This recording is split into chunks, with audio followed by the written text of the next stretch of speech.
Have you ever stopped to think about what actually makes your phone charge? Or how your lights just turn on? It all boils down to this one incredibly simple, elegant rule that, believe it or not, powers our entire world. It's called Ohm's Law, and today we're going to pull back the curtain and see exactly how it works. So to get started, let me just ask you a quick question.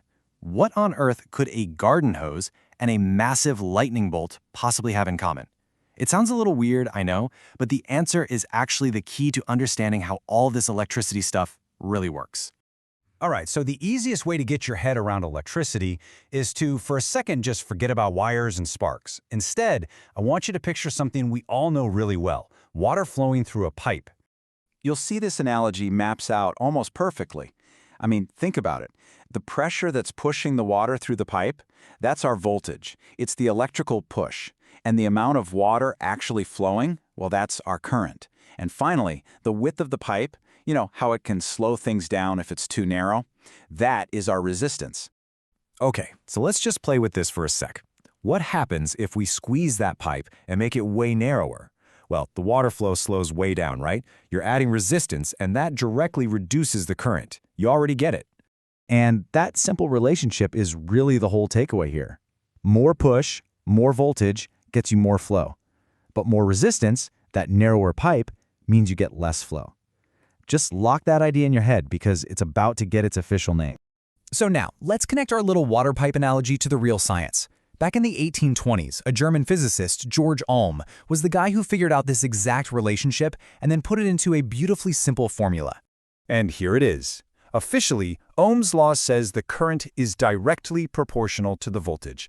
That's our more push, more flow. And inversely proportional to the resistance, which is our more resistance, less flow. See, it's just a much fancier way of saying what we already figured out with the water pipe.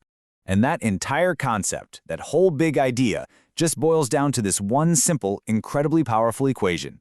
Voltage equals current times resistance. V equals I times R. That's it. That's the mathematical heart of our entire analogy. Of course, to use the formula, we need to know what we're measuring in.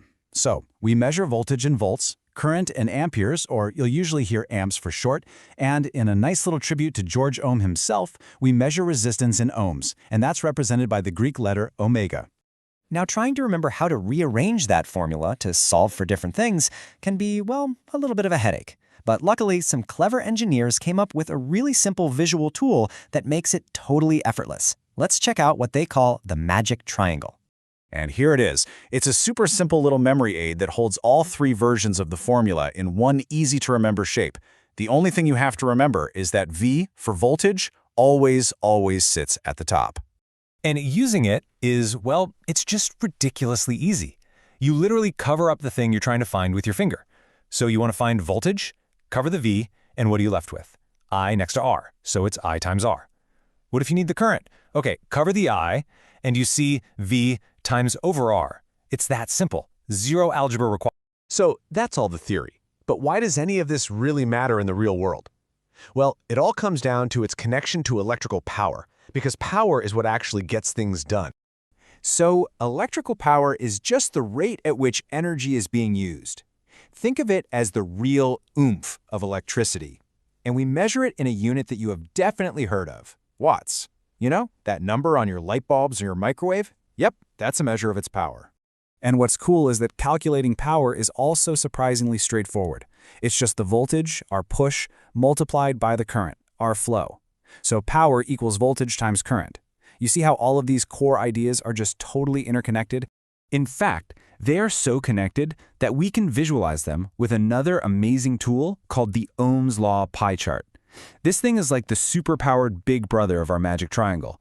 It shows you how to find any one of these four values, power, voltage, current, or resistance, as long as you know any other two. It's basically the master key for all sorts of basic circuit calculations. And this math, it's not just for textbooks. It is used everywhere, every single day.